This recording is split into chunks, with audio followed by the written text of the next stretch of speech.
Moi! Olen Kari A. ja tämä on Tekoälyavustajan podcast.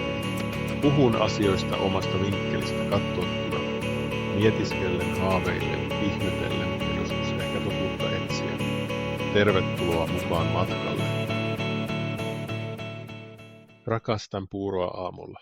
Se ei ole vain ruokaa, se on myös rituaali, rauhallinen hetki, lähtölaukaus päivään. Meillä kotona puuro tehdään hieman eri tavalla. Taiwanilaiselta ystävältämme saadulla riisinkeittimellä. Siihen mahtuu 3 lautasta kerrallaan, pinottuna sievästi syömäpuikkojen varaan. Pohjalle lisätään desi vettä ja puurosta tulee samettisen pehmeää. Se ei pala pohjaan eikä kiehu yli. Puuro on ihanaa ja täydellistä.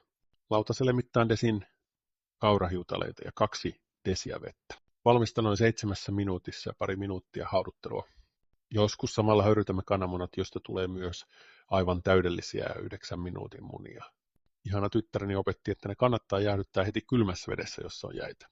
Itse jäähdytin vuosikausia ravintolasta oppimallani tavalla kylmän juoksevan veden alla. Mutta tapa säästää 10 litroja vettä. Hän oli oikeassa. Meitä on perheessä 4 tai 5, jos koko mukana. Ja koska keittimeen mahtuu 3 lautasta, se joka herää viimeisenä joutuu tekemään puuronsa mikrossa. Tai ehkä joku herää niin aikaisin, ettei vielä ole järkeä keittää muille. Mutta aina se tehdään. Kaikki meillä syövät puuroa ja lisätään siihen jogurttia, marjoja ja mehukeittoa, useimmiten mustikoita ja vadelmakettoa.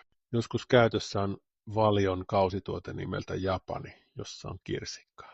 Ja joskus lisänä on itse tehtyä raparperikeittoa.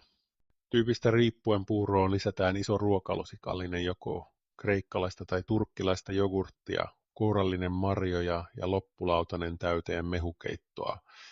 Sitten on vielä Koko, meidän reskuekoira. Hän aina kuulee, kun jogurttipurkin kansi aukeaa ja tulee pyytämään oman lusikallisen. Ja myönnetään, joskus hän saa useamman, jos syömme eri aikaan. Aamiainen ei ole vain ruokaa. Se on meillä jo traditioksi muodostunut hetki. Pöydässä vaihdetaan kuulumiset, miten nukutti, mitä päivä tuo tullessaan. Joskus puhutaan uutisista, joskus eksytään filosofiaankin. Harvoin olemme kaikki yhtä aikaa siinä pöydässä, mutta yhtä harvoin kukaan on täysin yksi. Vaikka en ole millään tavalla sotaisa tyyppi, mieleeni tulee usein aamuista yksi muisto armeijasta. Upiniemen laivasta varusmiespalvelus. Se hetki, kun haukottelin aamukäskynonnossa ja kersantti huusi, alokas koivistoinen, käsi suun eteen, jos on pakko haukotella. Aamu määrittelee koko päivän ja näyttää sille suunnan. Reipas ja hyvä aamu tekee koko päivästä hyvän. Ja tiedätkö, siinä oli ehkä jotain totta. Aamu ei ole vain alku. Se on mahdollisuus. Mahdollisuus, joka kannattaisi muistaa paremmin. Ja joka päivä on vain yksi päivä ja se on tämä päivä, mutta siitä ehkä myöhemmin lisää tulevissa jaksoissa. Tällainen oli ensimmäinen puuroinen ja pohdiskeleva jaksoni.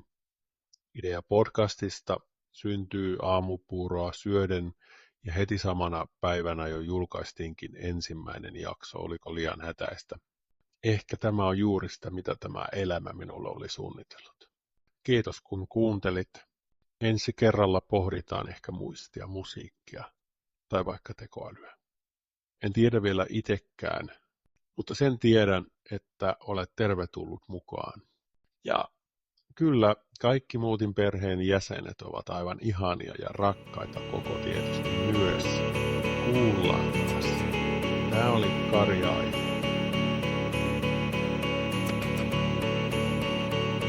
Ja ensimmäinen jakso